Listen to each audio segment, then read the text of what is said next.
میری پڑھائی پوری ہوتے ہی میری امی کو میری شادی کی فکر لگ گئی اور میرا رشتہ غیروں میں کر دیا۔ وہ کہنے کو تو غیر تھے مگر اپنوں سے بھی زیادہ اپنے نکلے۔ ہماری طرف سے شادی کو لے کر کوئی خاص تیاری نہیں تھی، جس کی سب سے بڑی وجہ یہ تھی کہ میں اناتھ تھی۔ کہنے کو تو بھائی 3 تھے مگر وہ صرف اتنا کماتے جتنا وہ اپنی بیوی بچوں کو کھلا سکتے تھے۔ اسی وجہ سے شاید میری امی کو میری شادی کی فکر زیادہ تھی۔ مجھے ہمیشہ کہتی ہے جتنی جلدی تیری شادی کر دوں گی اتنا ہی اچھا ہے، ابھی تو میں زندہ ہوں، جانے میرے بعد تمہارا کیا ہوگا۔ ہماری طرف سے شادی کی ساری رسمیں سیدھی سادھی سی ہوئی، جبکہ دوسری طرف سے انہوں نے بڑی دھوم دھام سے شادی کی۔ میرے سسرال سے لوگ جب میرا سامان لینے آئے تو میرے ساتھ مجھے مہندی کا جوڑا اور چوڑیاں بھی دے کر گئی۔ جس دن مجھے مہندی کا جوڑا ملا اسی دن فیض نے مجھے کال کی۔ اس نے پہلی بار مجھ سے بات کی اور سلام کا جواب دیتے ہی مہندی کے جوڑے کے بارے میں پوچھنے لگا، یہ پوچھتے ہوئے کہ تمہیں میری چوائس کیسی لگی، امید ہے تمہیں جوڑا پسند آیا ہوگا۔ ہماری پہلی بار بات ہو رہی تھی، اس سے بات کرتے وقت مجھے شرم بھی آ رہی تھی، لیکن مجھے یوں محسوس ہو رہا تھا جیسے ہم صدیوں سے ایک دوسرے کو جانتے ہیں، اور شادی سے 1 ہفتے پہلے تک ہم لگاتار روزانہ ہی فون پر باتیں کرتے رہے۔ شادی کی ساری رسمیں بہت اچھے سے ادا ہوئی۔ فیض جب بارات لے کر آئے تو میری سب سہیلیاں اسے دیکھ کر دنگ رہ گئی، کیونکہ وہ پیارا ہی اتنا تھا۔ وہ فیض کو دیکھتے ہی میرے قریب آ کر مجھ سے کہنے لگی، نصیب ہو تو تمہارے جیسا، اتنا ہینڈسم شوہر کسی کسی کو ہی نصیب ہوتا ہے، ورنہ تو کوئی موٹا، کوئی سانولا، کوئی گنجا ملتا ہے۔ یہ کہتے ہوئے وہ ہنس پڑی اور میں بھی مسکرانے لگی۔ میں نے بھی ابھی تک فیض کو نہیں دیکھا تھا مگر میں نے اپنی سہیلیوں کی نظر سے اسے دیکھ لیا تھا، اور وہ جس طرح سے تعریف کر رہی تھی ایسا لگ رہا تھا وہ میرے سامنے بیٹھا ہو۔ نکاح نامے پر دستخط کرتے وقت دل میں عجیب سی خوشی اور ڈر بھی تھا۔ خوشی اس بات کی تھی کہ اب میں ہمیشہ ہمیشہ کے لیے فیض کی ہو جاؤں گی، اور 1 ہفتے میں فیض نے جو مجھ سے وعدہ کیا تھا اس بنا پر اب میں ہمیشہ ہمیشہ کے لیے یہاں کے دکھ بھول جاؤں گی۔ ڈر اس بات کا تھا کہ زندگی میں آنے والی خوشیوں کو کہیں کسی کی نظر نہ لگ جائے۔ جس انسان کو خوشی کبھی کبھی ملتی ہو وہ خوشی بھی زیادہ دن کہاں رکتی ہے، وہ اس خوشی کو کم محسوس کرتا ہے اور خوشی میں غم کو زیادہ دیکھتا ہے۔ شاید اسے اپنی قسمت پر یقین بھی نہیں آتا۔ ایسا ہی کچھ میرے ساتھ ہو رہا تھا۔ اس خوشی اور خوف کے ڈر سے میری رخصتی ہو گئی۔ میں کمرے میں دلہن کی سیز پر بیٹھی گھونگھٹ کیے فیض کا انتظار کر رہی تھی۔ دل کی دھڑکن گزرتے وقت کے ساتھ تیز تیز ہو رہی تھی۔ اس کے ساتھ اس کے بڑے بھائی کی شادی ہوئی تھی۔ یوں ہم 2 دلہن اس گھر میں آئی تھی۔ فیض کے گھر والوں نے اپنا ہر شوق شادی میں پورا کیا، کیونکہ گھر کے وہی آخری 2 بچے رہ گئے تھے۔ باقی سارے بچوں کی میرے ساس سسر نے شادی کر دی تھی۔ میری 3 نند 2 جیٹھ تھے۔ تھوڑی دیر میں ہی کمرے میں دروازے پر آواز ہوئی اور قدموں کی آہٹ سنائی دینے لگی۔ جیسے اس نے میرا گھونگھٹ اٹھایا تو میں اسے دیکھتے ہی حیران رہ گئی۔ تبھی مجھے میری سہیلیوں کی کئی باتیں یاد آنے لگی، کیونکہ فیض واقعی بہت ہینڈسم تھا۔ آج میں نے اسے پہلی بار دیکھا تھا۔ فیض کی اسمارٹنیس سب کو اس لیے زیادہ بڑھ کر لگ رہی تھی کیونکہ وہ اپنے سارے بھائی بہنوں میں سب سے الگ تھا۔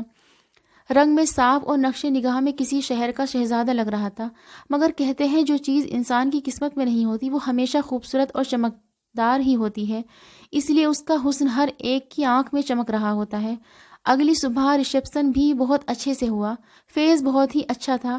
اس نے مجھے منہ دکھائی میں سونے کی انگوٹھی دی تھی۔ میں نے جب اپنی جیٹھانی کو دیکھا مجھے ہوشیار سی لگی، کیونکہ وہ بہت ہی عجیب نظروں سے مجھے دیکھ رہی تھی۔ حالانکہ وہ بھی میری طرح وہاں پر نئی نویلی دلہن تھی، مگر اس کے تیور کچھ الگ ہی لگ رہے تھے۔ وہ مجھے اوپر سے نیچے تک اپنی تیکھی نظروں سے آر پار کر رہی تھی۔ شاید وہ اپنے مقابلے میں مجھے دیکھ رہی تھی۔ جانے وہ کیا سوچ رہی تھی۔ سب کچھ اچھے سے ہو گیا۔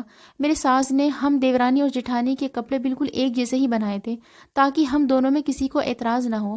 ہاں مگر رنگ میں فرق ضرور تھا۔ ہم دونوں ایک ساتھ بہت خوش تھے۔ مجھے تو اپنی قسمت پر یقین ہی نہیں آ رہا تھا، جبکہ میری ماں مجھے دیکھ دیکھ کر خوش ہو رہی تھی کہ انہوں نے اپنی بیٹی کا اتنی اچھی جگہ رشتہ کر دیا۔ لیکن کچھ ہی دنوں میں ہماری خوشی کو نظر لگ گئی۔ ابھی شادی کو 1 ہفتہ بھی نہیں گزرا تھا کہ اچانک سے شام کے بعد فیض بات کرتے کرتے بے ہوش ہو گیا۔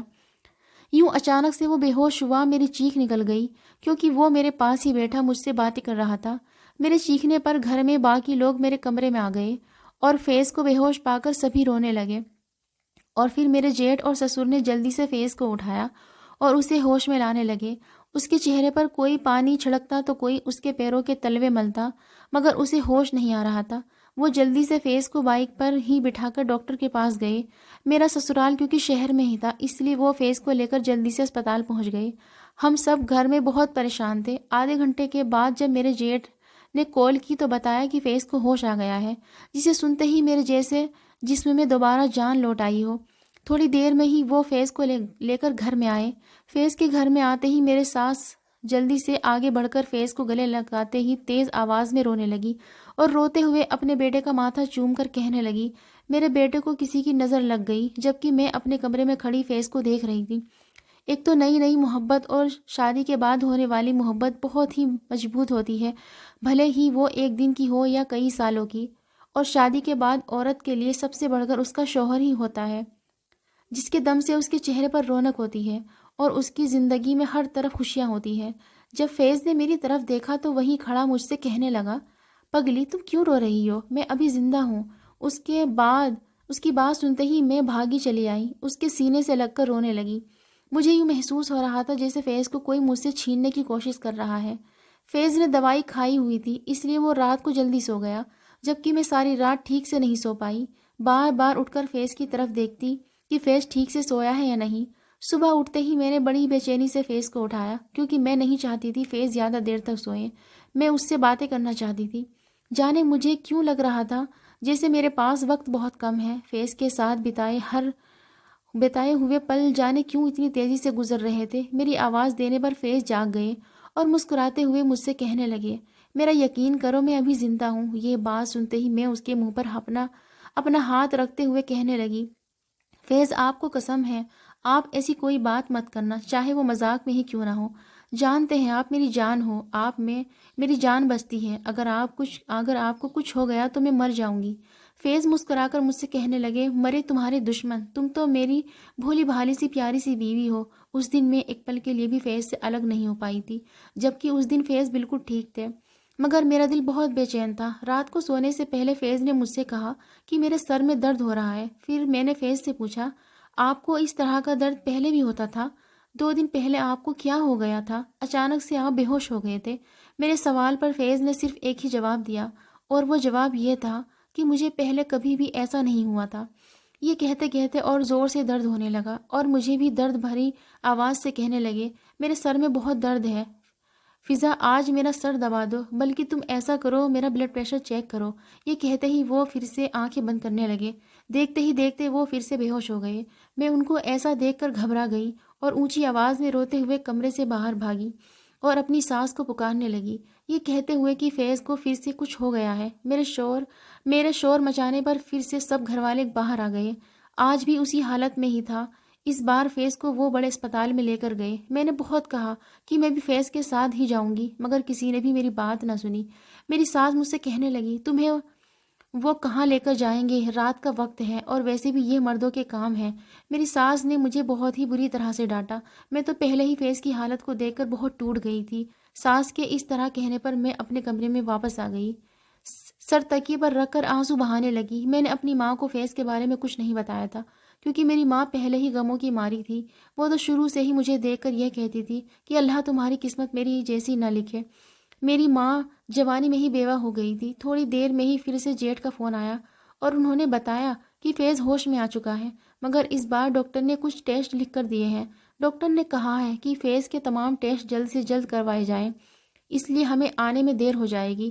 مجھے فیض کے لیے بہت فکر ہو رہی تھی۔ میں نے پریشان ہوتے ہوئے اپنی امی کو کال کر لی، یہ سوچتے ہوئے اب فیض کی طبیعت ٹھیک نہیں لگ رہی، اس لیے امی کو بتانا بھی ضروری ہے، پھر سسرال والے کہیں گے کہ ایسے موقع پر کوئی بھی فیض کی خیریت معلوم کرنے کے لیے نہیں آیا۔ یہی سوچتے ہوئے جب میں نے اپنی امی کو کال کی تھی، میری امی میری بات سنتے ہی رونے لگی، یہ کہتے ہوئے کہ اوپر والا تمہاری قسمت میری جیسی نہ لکھے۔ رات کے 11 بجے فیض کو لے کر میرے جیٹھ اور سسر گھر آئے تو وہ بہت پریشان تھے۔ میں نے بہت بے چین ہوتے ہوئے جب ان سے رپورٹ کے بارے میں پوچھا تو کہنے لگے، رپورٹ 1-2 دن میں ملے گی، مگر ڈاکٹر نے کہا ہے کہ خطرے کی بات ہے۔ یہ سنتے ہی میری نئی نویلی جیٹھانی منہ بناتے ہوئے میری ساس کی طرف دیکھتے ہوئے کہنے لگی، کچھ لوگوں کے قدم بہت ہی منحوس ہوتے ہیں، ان کی وجہ سے دوسروں کی قسمت میں آنے والی خوشیاں رخ موڑ لیتی ہیں۔ شاید اس کا دل بہت جلا ہوا تھا اس وجہ سے، کیونکہ اس کی ابھی نئی شادی ہوئی تھی اور کئی ارمان تھے جیسے ہر نئی نویلی دلہن کے ہوتے ہیں۔ ارمان تو میرے بھی تھے، مگر قسمت کا لکھا کون مٹا سکتا ہے۔ اگلے دن میری امی آ گئی، فیس کو دیکھ کر روتی رہی، اور باتوں ہی باتوں میں میری ساس نے میری امی کو میری وجہ سے منحوس کہتے ہوئے بہت باتیں سنائی۔ میری امی ان کی باتیں سن کر روتے ہوئے وہاں سے چلی گئی۔ 2 دن میں نے بہت مشکل سے گزارے اور اوپر والے سے دعا کرتی رہی کہ فیض کی رپورٹ بالکل ٹھیک آئے۔ رپورٹ کے آتے ہی سب گھر والوں پر جیسے آسمان گر پڑا۔ رپورٹ میں فیض کو برین ٹیومر تھا۔ میں رپورٹ کو پڑھتے ہی اپنے آپ کو فیض کی بیماری کی ذمہ دار سمجھنے لگی، کیونکہ شادی سے پہلے وہ بالکل ٹھیک تھا اور ایک دم سے فیض کو برین ٹیومر ہو گیا۔ فیض کی حالت دن بدن بگڑتی جا رہی تھی۔ یوں تو گھر والوں نے اسے ایک سے بڑھ کر ایک ڈاکٹر کو دکھایا، مگر ہر بار ہم نا امید ہو کر لوٹ آتے۔ پھر ایک ڈاکٹر نے تھوڑی امید دکھائی اور اس نے کہا کہ آپریشن کے بعد اس کا ٹیومر نکال دیا جائے گا، مگر اس آپریشن میں ہو سکتا ہے کہ فیض کی آنکھوں کی روشنی چلی جائے، یادداشت بھی جا سکتی ہے۔ اس کے علاوہ جسم کے کسی بھی حصے پر اثر ہو سکتا ہے، کیونکہ یہ دماغ کی پریشانی ہے اور آپریشن کرتے وقت کوئی بھی پریشانی آ سکتی ہے۔ کہنے کا مطلب ہے کہ آپریشن بے حد نازک اور بڑا ہے، مگر ہمارے پاس آپریشن کے علاوہ کوئی راستہ نہیں۔ فیض کو ڈاکٹر کے پاس لے کر پھرتے پھرتے 2 مہینے گزر گئے۔ جس دن فیض کا آپریشن تھا اس دن میری طبیعت بہت ہی خراب لگ رہی تھی۔ مجھے کچھ بھی اچھا نہیں لگ رہا تھا۔ میرے سر میں بہت درد تھا اور تھکاوٹ بھی بہت محسوس ہو رہی تھی۔ پہلے میں سمجھی شاید یہ ٹینشن لینے کی وجہ سے ہو رہا ہے، مگر اسی شام مجھے الٹیاں بھی آنے لگی۔ اب مجھے شک ہوا کہ شاید میں پریگننٹ ہوں۔ اب حالات ایسے تھے کہ میں کسی ڈاکٹر کو بھی نہیں دکھا سکتی تھی، اس لیے میں خاموش رہی۔ فیض کا آپریشن کامیاب ہو گیا، مگر اس کو ہوش نہیں آیا تھا۔ جب اس کو ہوش آیا تو صحیح سے بول نہیں پا رہا تھا۔ ڈاکٹر سے پوچھا تو ڈاکٹر نے بتایا، آپ خوش قسمت ہیں، فیض کا آپریشن ٹھیک ہو گیا ہے، مگر پوری طرح سے ٹھیک ہونے میں اس کو بہت وقت لگے گا۔ آپ لوگوں کو ہمت سے کام لینا ہوگا۔ 1 ہفتے تک فیض اسپتال میں ایڈمٹ رہا۔ جب اس کی کچھ طبیعت ٹھیک ہوئی تو گھر میں لے کر آئے۔ جس دن فیض گھر میں آئے، کمرے میں مجھے اکیلا پا کر میرا ہاتھ پکڑتے ہوئے مجھ سے کہنے لگے، مجھے معاف کر دو، میں تمہیں ایک دن بھی خوش نہیں رکھ سکا۔ میں نے تم سے کتنے وعدے کیے تھے، مگر میں اپنا کیا ہوا ایک وعدہ بھی نہیں نبھا پایا۔ یہ کہتے ہوئے اس کی آنکھیں نم ہو گئی۔ مجھے اس کی یہ باتیں سن کر بہت رونا آ رہا تھا۔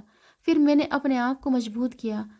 اگر میں اس کے سامنے رو پڑتی تو وہ ہمت ہار بیٹھتا، اور ویسے بھی وہ اس حالت میں ہے، اسے پریشان کرنا خطرناک ثابت ہو سکتا ہے۔ میں مسکراتے ہوئے فیض کو دلاسا دینے لگی۔ میری امی میرے بھائی جب فیض کی طبیعت پوچھنے آئے، جانے میری ساس کو کیا ہو گیا، وہ میری امی سے کہنے لگی، آپ اپنی بیٹی کو اپنے ساتھ کچھ دن کے لیے لے جائیں۔ جب انہوں نے ایسا کہا تو میں ان کی بات سمجھ نہیں پائی۔ انہوں نے اس قدر سخت آواز میں کہا تھا کہ میری امی واپس پلٹ کر کوئی جواب نہ دے سکی اور نہ ہی پوچھ پائی۔ میری ساس میری امی کو اپنا فیصلہ سنا کر وہاں سے چلی گئی، جبکہ میں یہ سنتے ہی بہت پریشان ہوئی۔ میں فیض کو اس حالت میں کیسے چھوڑ کر جا سکتی تھی؟ مگر یہ بات میرے بھائی نے بھی سن لی تھی۔ وہ غصے میں آیا اور زبردستی مجھے وہاں سے لے کر آ گیا۔ انہوں نے مجھے فیض سے ایک بار بھی بات نہیں کرنے دی۔ گھر آ کر بھلا مجھے کہاں چین آنے والا تھا؟ میں نے کئی بار فیض کو کال کی، مگر فیض نے کال اٹینڈ نہیں کی۔ وہ کال اٹینڈ کر بھی نہیں سکتا تھا، کیونکہ موبائل ڈاکٹر نے سختی سے منع کیا تھا کہ فیض زیادہ دیر بات نہ کرے۔ جانے اسے ان لوگوں نے کیا کہا ہوگا۔ کچھ دن میں نے بہت مشکل سے اپنے مائکے میں گزارے، اور پھر اپنی امی سے کہنے لگی، آپ بھائی سے کہے کہ مجھے فیض کے پاس چھوڑائے، مجھے ایسا لگ رہا ہے کہ کچھ بہت ہی برا ہو جائے گا۔ آپ لوگ یہ سب کیسے کر سکتے ہیں؟ وہ میرا شوہر ہے، کسی کو حق نہیں ہے کہ کوئی مجھے اس سے جدا کرے۔ مگر میری امی مجھ سے کہنے لگی، تمہاری ساس تمہیں منحوس سمجھ چکی ہے اور اس لیے اس نے تمہیں ادھر بھیجا ہے تاکہ وہ اپنے بیٹے کا علاج کروا سکے، اور اگر تم اس بیچ چلی گئی اور فیض کو کچھ بھی ہو گیا تو تمہیں زندہ نہیں چھوڑے گی، اور ویسے بھی وہ ان کا بیٹا ہے۔ سبھی میرے خلاف ہو گئے، یہاں تک کہ میری امی بھی۔ پھر میں نے مجبور ہوتے ہوئے اپنے سسر کو کال کی۔ 2 بار تو سسر نے کال اٹینڈ نہیں کی، مگر تیسری بار کال کرنے پر انہوں نے کال اٹھاتے ہی کہا، اب تم کیا چاہتی ہو؟ فیض اس دنیا میں نہیں رہا۔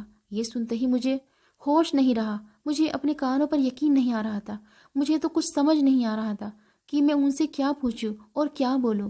صرف میں نے ان سے اتنا بولا، یہ کیسے ہوا اور کب ہوا؟ کیونکہ مجھے امی کے گھر میں آئے ہوئے صرف 2 ہی ہفتے ہوئے تھے۔ انہوں نے میرے سوال کو سننے کے بعد کال کاٹ دی، اور اس کے بعد انہوں نے کبھی بھی میری کال اٹینڈ نہیں کی۔ جبکہ میں نے اپنے گھر میں بتایا تو یہ سن کر میرے گھر والوں کو بہت دکھ ہوا۔ اب وہ سب مجھے منحوس سمجھنے لگے۔ میں نے بہت مشکل سے اپنی امی کو منایا اور اپنے سسرال پہنچی، جبکہ میرے بھائی اس بات پر بہت ناراض تھے۔ انہوں نے ہمیں بتانا ضروری نہیں سمجھا، اور تم کس منہ سے اس گھر میں جاؤ گی؟ مگر میرے دل کو چین نہیں آ رہا تھا۔ جب میں اپنے سسرال والے گھر میں پہنچی تو وہاں پر تالا لگا ہوا تھا، کیونکہ میں وہاں پر نئی نویلی دلہن بن کر گئی تھی، اس لیے کسی پڑوسی کے بارے میں بھی کچھ نہیں جانتی تھی۔ اس لیے میری ماں نے ساتھ والے پڑوسی سے پوچھا کہ میرے سسرال والے کدھر ہیں؟ میں نے بولا کہ وہ یہ گھر چھوڑ کر چلے گئے۔ جب میری ماں نے فیض کے بارے میں پوچھا تو انہوں نے کہا کہ ہم اس کے بارے میں کچھ نہیں معلوم۔ دوسرے پڑوسی سے پوچھا تو انہوں نے کہا کہ ہم تو 1 ہفتہ پہلے ہی کرائے کے مکان میں آئے ہیں، ہمیں نہ ہی فیض کے بارے میں کچھ معلوم ہے اور نہ ہی ان کے گھر والوں کے بارے میں۔ میری امی مجھے ڈانٹتے ہوئے گھر واپس لے آئی، یہ کہتے ہوئے کہ وہ تم سے پیچھا چھڑانا چاہتے ہیں، اور انہوں نے چھڑا لیا، اور اب فیض اس دنیا میں نہیں رہا، تم گھر میں بیٹھو۔ میری طبیعت دن بدن اور بگڑتی گئی۔ میری حالت کو دیکھتے ہوئے میری بھابھی مجھ سے کہنے لگی، کہیں تم پریگننٹ تو نہیں؟ تمہاری حالت کو دیکھتے ہوئے مجھے شک ہو رہا ہے۔ جبکہ دوسری بھابھی بولی، ہائے ربا، اب ایک اور ذمہ داری سنبھالنی پڑے گی، جبکہ ابھی تک یہ معلوم نہیں تھا کہ میں پریگننٹ ہوں۔ اور ان کے کہنے پر میری امی گھر میں نرس کو لے کر آئی اور اس نے کہا کہ میں سچ میں پریگننٹ ہوں، بلکہ وہ مبارکباد دیتے ہوئے کہنے لگی، خوشخبری ہے۔ یہ سنتے ہی مجھے کوئی خوشی نہیں ہوئی، کیونکہ فیض اس دنیا میں نہیں رہا تھا۔ یہ خوشخبری کس کے لیے ہونی تھی؟ تب میرے بچے کو اس دنیا میں آنے سے پہلے ہی بہت سمجھنے لگے۔ دھیرے دھیرے وقت گزرتا رہا اور وہ دن بھی آ گیا جس دن میں نے بیٹے کو جنم دیا۔ میرا بیٹا بالکل فیض کی طرح دکھتا تھا۔ میں اپنے بیٹے کو گود میں لے کر آنسو بہانے لگی اور کچھ دن کی فیض کی محبت یاد کرنے لگی، کیونکہ میرا اور فیض کا ساتھ ہی کتنا تھا، مگر میرے ساتھ اس کی کچھ یادیں ہی میری زندگی گزارنے کا ذریعہ بنی۔ جب میں نے بیٹے کو جنم دیا تو میرے بھائی امی سے کہنے لگے، آپ اس کی شادی کہیں اور کروا دے، مگر میرا دل نہیں مانتا تھا، کیونکہ میں نے فیض کو اپنی آنکھوں سے کفن میں نہیں دیکھا تھا۔ مجھے یقین تھا کہ فیض زندہ ہوگا۔ پھر دل میں یہ بھی سوچتی کہ اگر وہ زندہ ہے تو اس نے کبھی کال کیوں نہیں کی، جبکہ میرا نمبر تو وہی ہے۔ میں نے اپنا فون نمبر نہیں بدلا تھا اور ہمارے گھر کے بارے میں بھی اسے معلوم تھا۔ میری امی نے بھی مجھ پر بہت زور دیا کہ دوسری شادی کر لو۔ میری زندگی کا کچھ نہیں معلوم۔ میں اپنی امی سے کہنے لگی، میں کسی اسکول میں نوکری کر لوں گی اور اپنے بیٹے کو پال پوس لوں گی۔ میرا بیٹا میرے پاس ہے، میں اس کے سہارے زندگی گزار لوں گی۔ دھیرے دھیرے وقت گزرتا رہا اور میں نے اسکول میں نوکری شروع کر دی۔ بیٹے کو بھی ساتھ ہی لے جاتی تھی۔ گھر میں اس کو کس نے سنبھالنا تھا؟ زندگی تو گزارنی تھی۔ دن گزر رہے تھے، ایسے میں میرے بڑے بھائی کا ٹرانسفر ہو گیا۔ ان کا ٹرانسفر دوسرے شہر میں ہوا۔ مجھ سے کہنے لگے، تم بھی ہمارے ساتھ چلو۔ میں بھی ان کے ساتھ ہو گئی، کیونکہ دونوں چھوٹے بھائی مجھے بالکل بھی نہیں پوچھتے تھے، یہ سوچتے ہوئے کہ بڑا بھائی ہے، کچھ تو خیال رکھیں گے۔ جبکہ میری امی وہیں پرانے گھر میں رہی۔ میں اپنے بڑے بھائی کے ساتھ نئے شہر میں آ گئی۔ میری کون سی سرکاری نوکری تھی؟ پرائیویٹ اسکول میں پڑھاتی تھی۔ ہم اب اس شہر میں نئے تھے، یہاں کے لوگ بہت اچھے تھے۔ شاید اب پرانے شہر میں اتنی درد بھری یادیں تھیں کہ وہاں پر رہنا اچھا نہیں لگتا تھا، اس لیے نئے شہر میں نئے لوگ اچھے لگنے لگے۔ نئے شہر میں حالات کچھ بہتر ہو گئے۔ میرا ٹیچنگ میں تجربہ تھا اور دوسرا بھائی کے گھر کے پاس ایک پرائیویٹ اسکول تھا، میں نے وہاں پر ٹیچنگ شروع کر دی۔ اسکول کی میڈم بہت ہی اچھی تھی۔ اب میرا بیٹا بھی بڑا ہو گیا تھا، وہ 4تھی کلاس میں پڑھتا تھا۔ میڈم میرے بیٹے سے بھی بہت محبت کرنے لگی۔ جب انہوں نے میری باتیں سنی تو وہ مجھ سے اور بھی زیادہ ہمدردی کرنے لگی۔ سارا دن اسکول میں پڑھاتی اور گھر میں بچوں کو ٹیوشن پڑھانے لگی۔ دن بہت تیزی سے گزرنے لگے، مگر اس بیچ کوئی بھی دن ایسا نہیں گزرا تھا جس دن میں نے فیض کو یاد نہیں کیا۔ میرا بیٹا جب بھی اپنے باپ کے بارے میں پوچھتا تو یہی کہتی کہ تمہارے پاپا شہر سے باہر ہیں، بلکہ میں اسے جھوٹ بولتی رہی۔ اس کے ہر برتھ ڈے پر اسے جھوٹ بولتے ہوئے اسے اپنی طرف سے ایک تحفہ دیتی اور اس پر فیض کا نام لکھ دیتی، یہ کہتے ہوئے کہ یہ تمہارے پاپا نے باہر سے بھیجا ہے۔ لیکن اب وہ بڑا ہو رہا تھا، اپنے باپ کی کمی کو بہت محسوس کرنے لگا تھا۔ اسکول میں ٹیچنگ کرتے ہوئے مجھے 5 سال گزر گئے اور میرا بیٹا بھی پہلے سے بڑا ہو گیا۔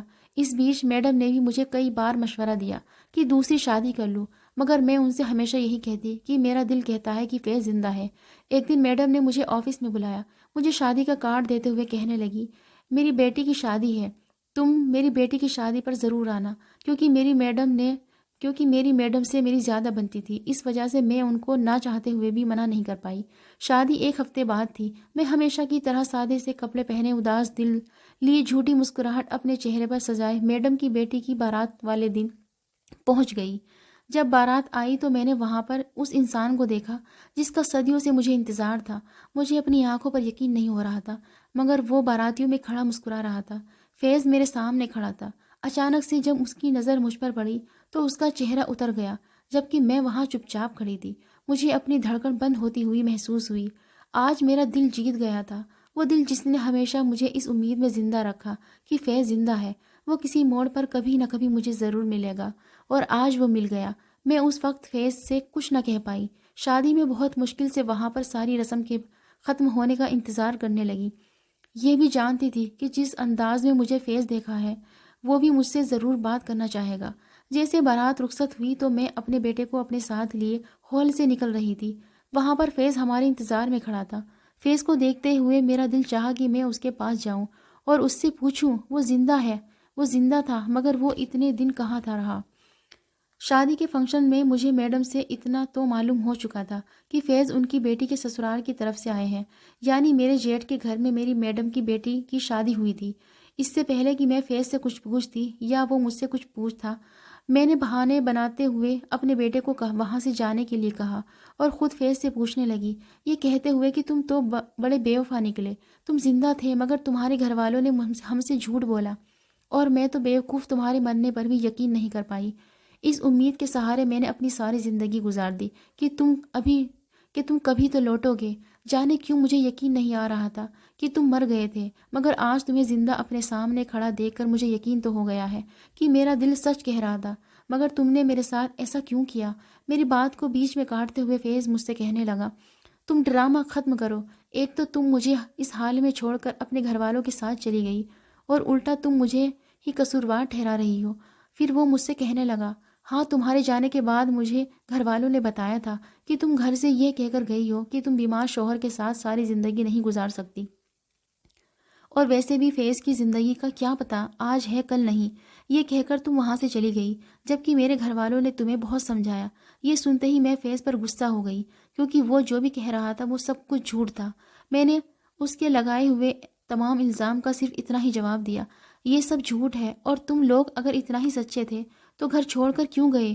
فیض کو پہلے تو مجھ پر یقین نہیں آیا، پھر وہ مجھ سے کہنے لگا، ہاں ہم وہ گھر چھوڑ کر گئے تھے کیونکہ ہمیں کسی مولوی نے بتایا تھا کہ میری بیماری اس گھر کو چھوڑنے سے ہی ختم ہوگی، اور ویسے بھی بڑے بھائی کا اس شہر سے ٹرانسفر ہو گیا تھا، اس لیے وہ مجھے بھی لے کر یہاں آ گئے، اور ویسے بھی میں اس شہر میں نہیں رہنا چاہتا تھا کیونکہ اس شہر میں اس گھر میں تم سے جڑی بہت یادیں تھیں۔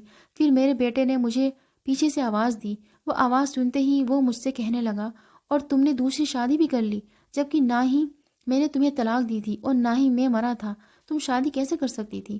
میں نے اپنے بیٹے کا ہاتھ پکڑتے ہوئے فیض کے سامنے اسے لا کر کھڑا کیا، یہ کہتے ہوئے کہ یہ تمہارا ہی بیٹا ہے، اس کو غور سے دیکھو، کیا یہ تمہارا بیٹا نہیں؟ بیٹے کی طرف دیکھا تو اس کی طرف بڑھا اور اسے گلے سے لگا لیا، کیونکہ سچ میں ہمارا بیٹا فیض کی کاپی تھا۔ پھر میں وہاں سے اپنے بیٹے کو اپنے ساتھ لے کر آئی۔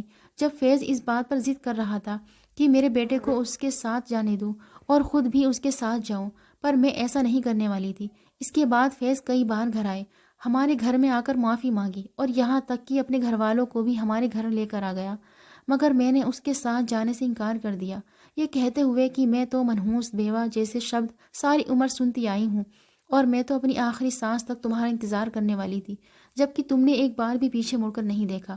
فیض مجھ سے کہنے لگا، اس میں 1-2 بار کوشش کی تھی، مگر تب تک میں ادھر سے آ گئی تھی، مگر میں جانتی تھی وہ سب جھوٹ کہہ رہا تھا، کیونکہ میرے دونوں دوسرے بھائی اسی گھر میں رہتے تھے، اور سب سے بڑھ کر فیض کے پاس میرا فون نمبر بھی تھا۔ فیض نے دوسری شادی کر لی تھی اور اس کی 3 بیٹیاں بھی تھیں۔ میری طرف اس لیے آ رہا تھا کیونکہ اسے بیٹا چاہیے تھا۔ میں نے فیض سے کہا، میرا کیا ہے، آدھی زندگی گزر گئی ہے اور آدھی باقی ہے، اللہ نے مجھے بیٹا دیا ہے، میں اس کے سہارے زندگی گزار لوں گی۔ ویسے بھی میں منحوس تھی، یہی سمجھ کر تم نے بھی اپنے گھر والوں کا ساتھ دیتے ہوئے مجھے چھوڑ دیا۔ اب تم اپنی زندگی جیو اور مجھے بھی جینے دو۔ میں اپنی ادھوری محبت کو پورا ہونے کا انتظار کرتی رہی، مگر میری محبت ہمیشہ کے لیے ادھوری رہ گئی۔ ساری حقیقت جاننے کے بعد میرے بیٹے نے اپنے باپ کا منہ تک نہیں دیکھا تھا، جبکہ میں نے اسے کئی بار کہا کہ وہ تمہارے پاپا ہیں، تم ان سے ملتے جلتے رہا کرو، مگر میرے بیٹے نے مجھے تڑپتے ہوئے دیکھا تھا، اس لیے اس نے اپنے باپ سے ملنے سے انکار کر دیا۔ دوستو، کیسی لگی آپ کو ہماری یہ کہانی؟ اگر اچھی لگی تو پلیز اسے لائک کریے گا۔